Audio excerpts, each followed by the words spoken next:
Bismillahirrahmanirrahim. Assalamualaikum warahmatullahi wabarakatuh. Alhamdulillah, pada hari ini kita bersyukur kepada Allah Subhanahu wa taala atas segala nikmat-nikmatnya.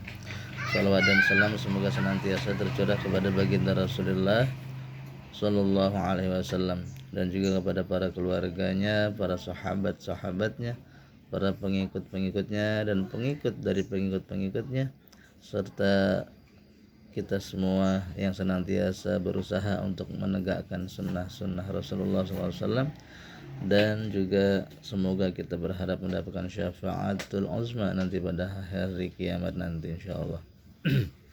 Baiklah, sebelum kita masuk ke pembelajaran membaca jilid Iqra 1, maka kita sampaikan terlebih dahulu mengenai petunjuk mengajar jilid 1.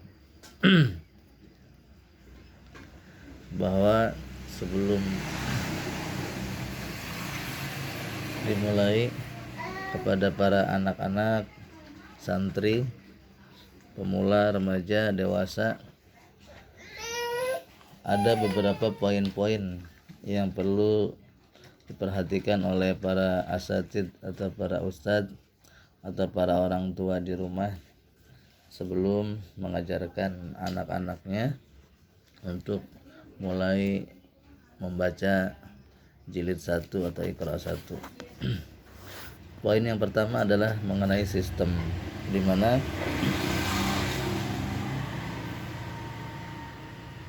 pembelajaran Iqra ini memiliki 3 sistem. Sistem yang pertama adalah CBSA, yaitu cara belajar santri aktif. Ya, cara belajar santri aktif yaitu guru hanya sebagai penyimak saja, ya. Jangan sampai itu guru menuntun terus bacaan dari santri atau pemula. Nah, kecuali hanya memberikan contoh pokok pelajaran di awal-awal saja. Jadi biarkan si santri yang mandiri berusaha melafalkan, membaca, mengingat huruf yang dia baca. Jangan dituntun terus-menerus, karena itu nanti akan melemahkan ingatan dari si santri juga. Kemudian sistem Iqra yang kedua adalah privat. Privat itu maksudnya adalah penyimakan secara seorang demi seorang. Ya, dalam artian tidak bisa satu orang guru memperhatikan lebih dari satu orang santri atau pemula ketika membaca Iqra. Jadi harus satu orang guru, satu orang santri berhadap-hadapan agar lebih fokus, agar lebih bisa memperhatikan kemampuan si anak, dan juga bisa memperhatikan kesalahan-kesalahan dan kekurangan-kekurangannya. Catatan, bila klasikal, santri dikelompokkan berdasarkan kemampuan atau persamaan jilidnya. Misalnya santri yang sama bacanya di Iqra jilid 1, ya sudah dikelompokkan sesama santri yang jilid Iqra 1. Jadi tidak berdasarkan usia mereka, namun kemampuan mereka baca Iqra jilid berapa. Nah, guru hanya menerangkan pokok-pokok pelajaran secara klasikal dengan menggunakan peraga dan secara acak sendiri. Dimohon membaca bahan latihan.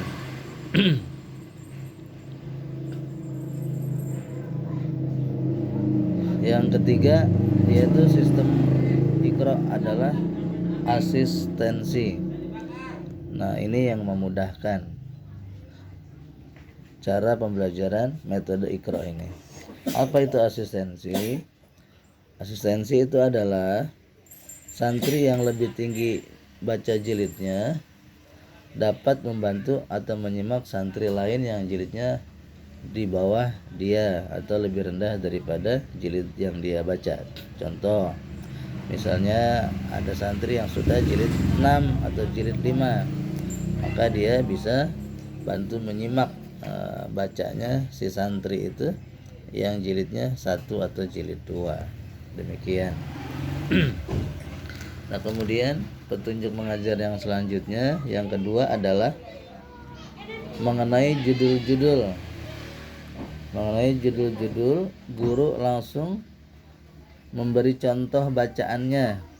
Jadi tidak perlu banyak komentar, ya, tidak perlu banyak mengajar, cukup kasih contoh saja. Jadi lebih simpel. Kemudian petunjuk yang ketiga adalah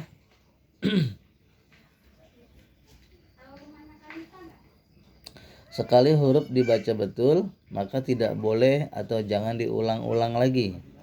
Langsung bacanya dilanjut saja. Ya, jadi tidak ada pengulangan membaca hurufnya lebih dari satu kali. Kemudian petunjuk yang keempat adalah apabila santri keliru panjang-panjang dalam membaca huruf, maka guru harus dengan tegas memperingatkan, sebab yang betul bacanya itu dengan pendek-pendek, ya, dengan pendek-pendek, dan membacanya agar diputus-putus bila perlu ditekan. Contohnya seperti ini. Misalnya a ba. Nah, kalau ada santri atau anak atau pemula yang bacanya dipanjangkan, a ba, nah itu keliru besar dari pandangan metode cara baca Iqra, ya. Jadi harus dibaca pendek saja, a ba, ya. Atau jika memang mereka masih sulit karena dipanjangkan, bacanya boleh diputus, a ba. Nah, seperti itu contohnya. Jadi kesalahan besar ketika anak atau pemula itu membaca dengan dipanjang-panjangkan, karena bacaan di sini tidak panjang, ya, pendek. Kemudian petunjuk yang kelima adalah apabila santri keliru membaca huruf, cukup betulkan huruf-huruf yang keliru saja dengan cara satu, isyarah, ya. Isyarah umpamanya dengan kata-kata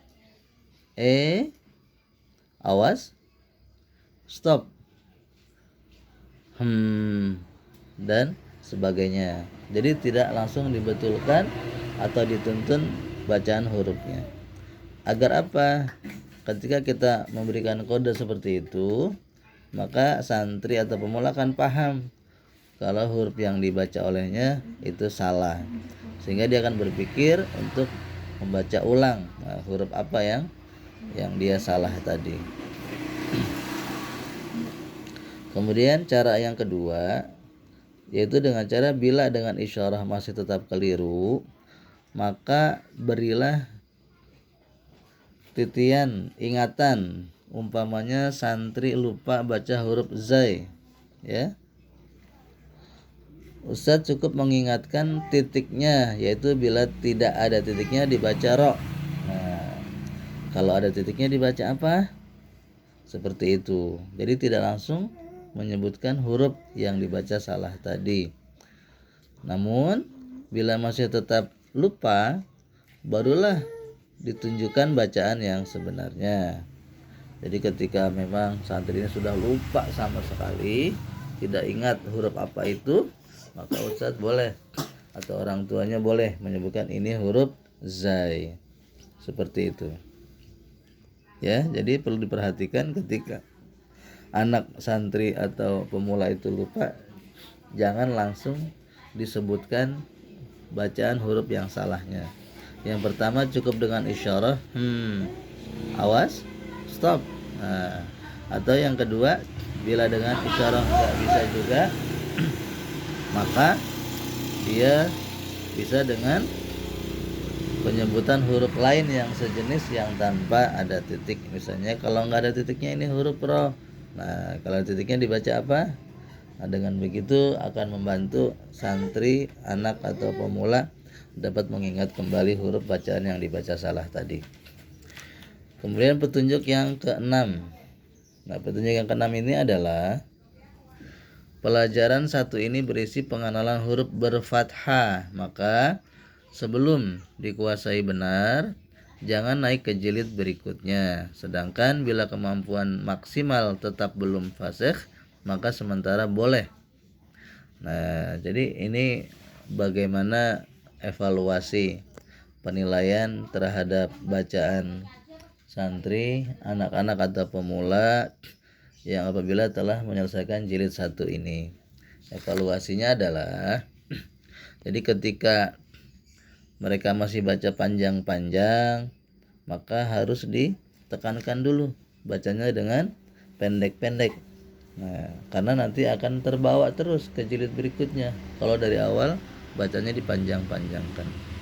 Nah, yang kedua, karena pada Iqra jilid 1 ini hanya baris fathah, baris atas saja berbunyi A, maka sebelum dikuasai semuanya, belum dikenal huruf semua A sampai dengan huruf ya, maka jangan dilanjutkan dulu atau dinaikkan dulu ke jilid berikutnya ya. Ataupun juga sudah bisa namun belum fasih, nah ini masih ada keringanan, boleh dilanjut namun dengan penekanan membetulkan bacaan huruf-huruf yang masih keliru. Contoh, ketika santri sulit menyebut atau membaca huruf sya, maka boleh diajarkan sambil latihan tuh menyebut huruf sia. Nah, sia, nanti dibaca cepat, lama-lama jadi sya ya. Daripada dia salah baca sya atau keliru bacanya, dia bacanya sa.